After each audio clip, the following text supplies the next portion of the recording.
So this is one of those occasions where you have like a rare person that shows up in the seerah of the Prophet sallallahu alaihi wasallam, who, while her mention is not much, the consequences of what happened with her is actually huge to the dimension that we have today of our fiqh, of our jurisprudence.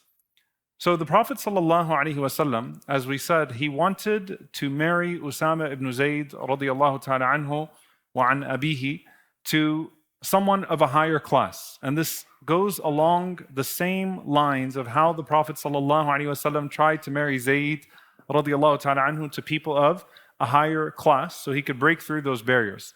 So the wife of Usama is a woman by the name of Fatima bint Qays, al-Qurashiyya al-Fihriyya. Fatima bint Qays al-Qurashiyya al-Fihriyya. And she's actually one of the earliest of the Muhajirin. She's one of the first of the Muhajirin. She, alongside her brother, al-Dahhak ibn Qays. Al-Dahhak ibn Qays. Al-Dahhak was about 10 years younger than her, so she's actually the older one. Her and her brother embraced Islam in Mecca, and they're from Banu Fihr, so they're from a powerful tribe.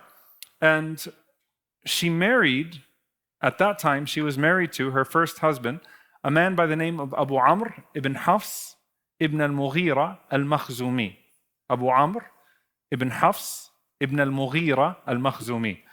And this is the first cousin of Khalid ibn Walid radiyallahu ta'ala anhu. So Khalid ibn al-Walid ibn al-Mughira, he is Abu Amr ibn Hafs ibn al-Mughira. It's the same family.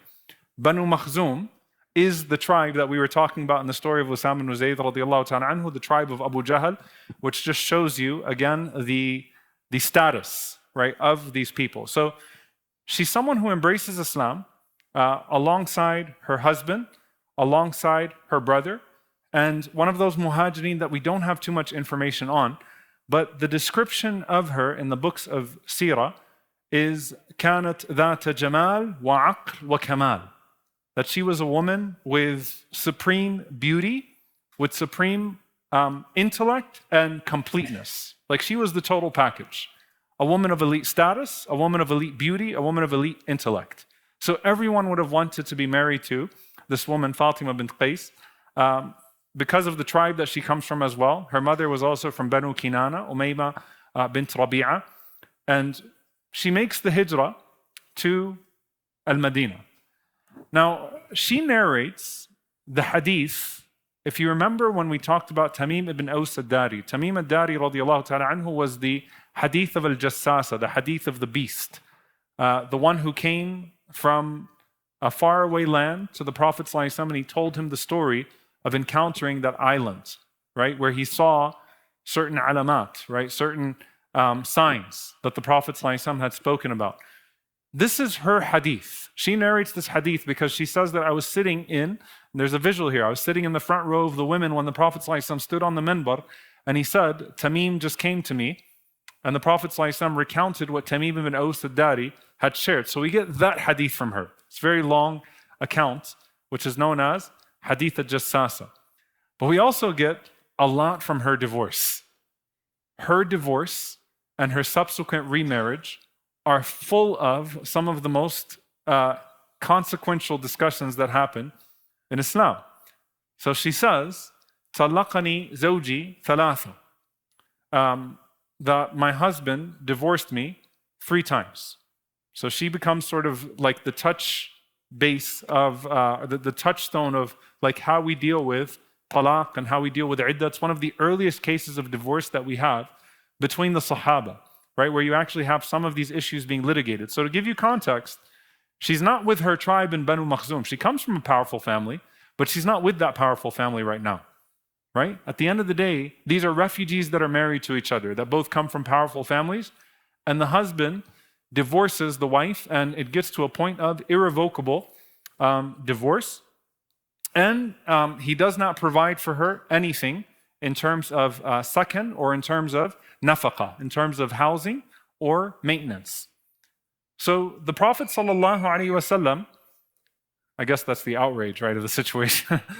The Prophet ﷺ, she says, "Amarani Rasulullah sallallahu alaihi wasallam an a'tadda fi bayti ibn Ummi Maktum al-A'ma." the Prophet ﷺ ordered me to observe my iddah in the house of Abdullah ibn Maktoum. Very interesting, by the way. Early refugee problems. Number one, what was she entitled to? She said that my husband had only given me 5 containers of barley and 5 containers of wheat, and that was it. And the Prophet ﷺ approved of that. So she didn't have any nafaqah, she didn't have any spending on her, she had no kids, and she had no house to stay in. Okay? Typically, the iddah is done in the house where it happens, right? You're supposed to stay together, and there's supposed to be a whole process that takes place here. She says that the Prophet ﷺ initially told me to do my iddah in the house of a woman by the name of Sharik. And then what ended up happening is the Prophet ﷺ said, "Inna bayta ummi sharikin baytun yakhshahu al-muhajirun, walakin i'taddi fi bayti ibn Maktoum, fa'asa an tulqi thiyabaki fala yaraki." So he says to her, radiyallahu ta'ala anha, sallallahu alayhi wa sallam, radiyallahu anha, he says, look, Sharik's home has a lot of foot traffic. This kind of shows you the early hijrah elements. There are a lot of men that are coming to her house constantly. So instead, we will allot for you a place where Abdullah ibn Maktoum lives. He's blind and he will not be able to see you, and you'll be secured, and you go ahead and you complete your iddah over there. So this is a very different type of divorce, marriage, iddah situation that's taking place here. And it becomes a source of contention later on in terms of like, what are the rights after a divorce, and how are the sahaba supposed to make judgments, and how are the imams supposed to make judgments in this regard. This is also, mind you, before many of the hadiths of hijab the ayat of hijab were revealed. The ayat of hijab are 4 years into the hijrah. So the hijab has not been made mandatory yet, right? Many of the laws of how genders should be were not yet revealed. So this is a case in early Islam that happens here. But I don't want to stop there. I'll get back to how this comes up later on in her life. But we come to her marriage to Usama. The way that her marriage to Usama happens is actually powerful. So Abu Bakr ibn Abi Jahm, he narrates this hadith. He says that I heard Fatima bint Qays say that the Prophet ﷺ said to me to go and complete my iddah in the house of Ibn Maktoum, and when you become lawful, tell me. Meaning the Prophet ﷺ is saying, tell me so I can find you a husband. So I told him. And then the Prophet ﷺ said to me, has anyone sent a proposal to you? So I said, Muawiyah and Abu Jahm. Muawiyah and Abu Jahm. Now, this shows you her status. That before she's even done with her iddah, 2 men already have their proposals. I mean, she's beautiful. She has a lot of intellect. She has a lot of status, tribal lineage, all that is there. And she's getting 2 proposals from these 2 men. So the Prophet ﷺ responds, and he says, أَمَّا مُعَاوِيَةٌ فَرَجُلٌ تَرِبٌ لَا مَالَ لَهُ. As for Muawiyah, he's a poor man who doesn't have money.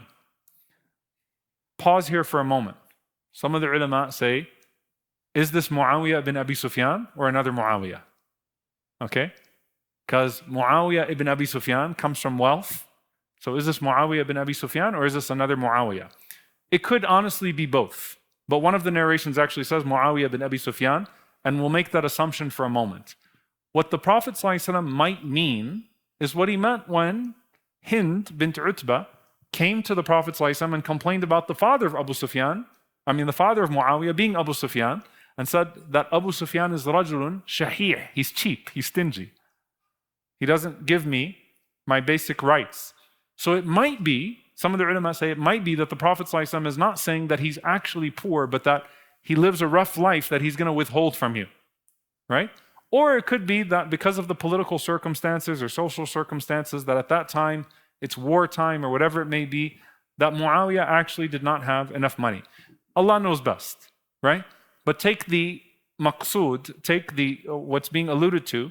The Prophet ﷺ said, Muawiyah is a man who's not going to spend on you.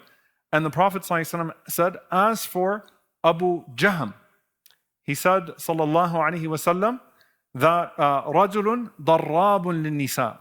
He's a man who hits women. He's a man who hits women. Some narrations, the Prophet ﷺ said, he's a man who doesn't put down his stick. So some of the ulama said, it either means he travels all the time or he hits, right? He hits with his stick. In some narrations, though, the Prophet ﷺ says, darrabun lin-nisa, like the Prophet ﷺ says, he hits women, right? So he carries his stick. So the Prophet ﷺ said, I advise you to avoid both of them. The ulama take from this the ruling of the permissibility of warning someone of a harm that's coming their way, right? So this is one of the exceptions to the rule of ghibah, right? The rule of backbiting. You don't talk about people for the sake of talking about them. You don't talk about it as a pastime. But if there is a legitimate concern to withholding information from someone, then you should share that information with that person so that they don't find themselves in a bad situation. So if you read any book on, even if you go to Ihya Ulumuddin or you did Mukhtasar Minhaj al-Qasidin here, right? When you look at the permissible cases of ghibah, this is the hadith that will be used as one of the forms of dalil.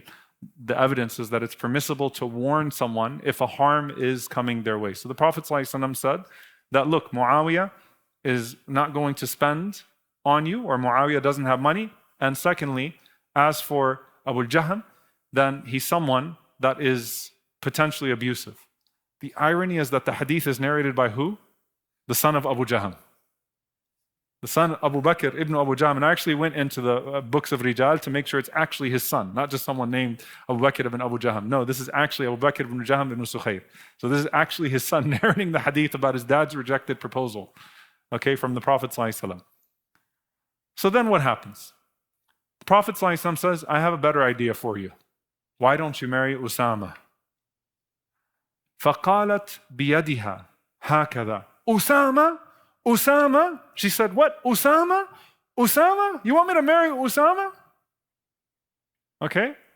Why? Again, like, come on, Banu Fihr, Qurashiyya, you're telling me a minute. Muawiyah and Abu Jahm. And by the way, what lends to the idea that this is the Muawiyah is that there's a whole story that goes on in Islamic history where Dahhak ibn Qays, her brother, becomes one of the generals of Muawiyah later on. So clearly there's a Banu Makhzum connection here. Her first husband is there, and there's a connection at that level, right? But she says, Usama? Usama? Prophet ﷺ said, listen, ta'atullahi wa ta'atu rasulihi khayrun laki. Obeying Allah and obeying the Messenger is better for you. So this is what I'm advising you. Like, I know what I'm saying. SubhanAllah, with Zayd and Ayman, right? You want to marry a woman from Jannah? This is that. So she says, my initial was like, no way. So she said, tahawunan, she's saying about herself, bi amri Usama, like I was belittling Usama. Then I said, when the Prophet ﷺ said that, sam'an wa ta'atan lillahi wa li rasulihi fazawwajnihi, that I said, I hear and I obey Allah and the Messenger ﷺ, so marry me to him. She said, فَكَرَّمَنِ اللَّهُ بِأَبِي زَيْدٍ وَشَرَّفَنِ اللَّهُ وَرَفَعَنِي بِهِ. She said, so Allah honored me with Abu Zayd. Usama named his first son Zayd.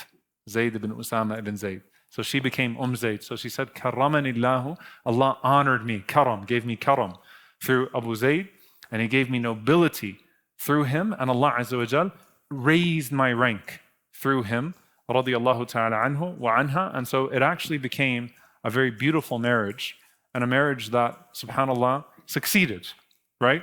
Despite the class differences between the two.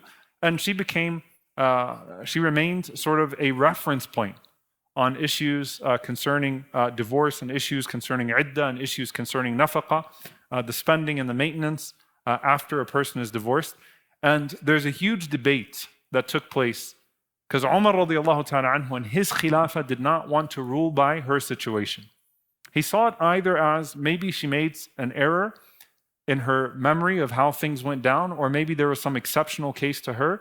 But Umar radiallahu ta'ala anhu wanted to rule by what he knew of Allah and the Messenger sallallahu alaihi wasallam's ruling in this regard, of the woman staying in the house of the iddah, and the certain junctures at which support is cut off, and how pregnancy is taken into consideration, not taken into consideration. So that does exist in the case of a discussion and dispute between Umar radiallahu ta'ala anhu and her. But the last thing that we have about her radiallahu ta'ala anha is that when Umar radiallahu ta'ala anhu was assassinated, في بيتها اجتمع أصحاب الشورى عند قتل عمر بن الخطاب رضي الله تعالى عنه وخطبوا خطبتهم المأثورة. It was in her house that the shura actually convened. The 6 companions convened in accordance with what Umar radiallahu ta'ala anhu had decreed, which shows you that she maintained a status in society and amongst the sahaba as well. Right? She maintained a certain status amongst the companions as well. And it was there that they deliberated and that they debated about what would happen with the khilafah. So that discussion, the choosing of the 3rd khilafah, happened in her living room, radiallahu ta'ala anha. And as Zubayr radiallahu ta'ala anhu says about her, وَكَانَتْ امْرَأَةً بَخُودًا وَالْبَخُودُ النَّبِيلَةً, that she was a woman of great nobility, and that amongst those that narrated from her, and it became sort of Islamic history and fiqh and jurisprudence, were al-Sha'bi and Abu Salama. So this was the woman that the Prophet ﷺ married Usama ibn Zayd to, and it is from them that you then have the children that come, and all of this gets absorbed into the lines of the chains of narration. May Allah subhanahu wa ta'ala be pleased with Usama radiallahu ta'ala anhu, his beloved one, the son of his beloved one, and may Allah join us with our beloved one, sallallahu alayhi wa sallam, fil firdaus al-a'la, and may Allah azza wa jal allow us to implement and practice and act upon what we learn from these noble stories, and to be noble like these people. And may Allah subhanahu wa ta'ala allow us to transcend the artificial divisions and demarcations of man. Allahumma ameen. Barakallahu feekum. Wassalamu alaikum wa rahmatullahi wa barakatuh.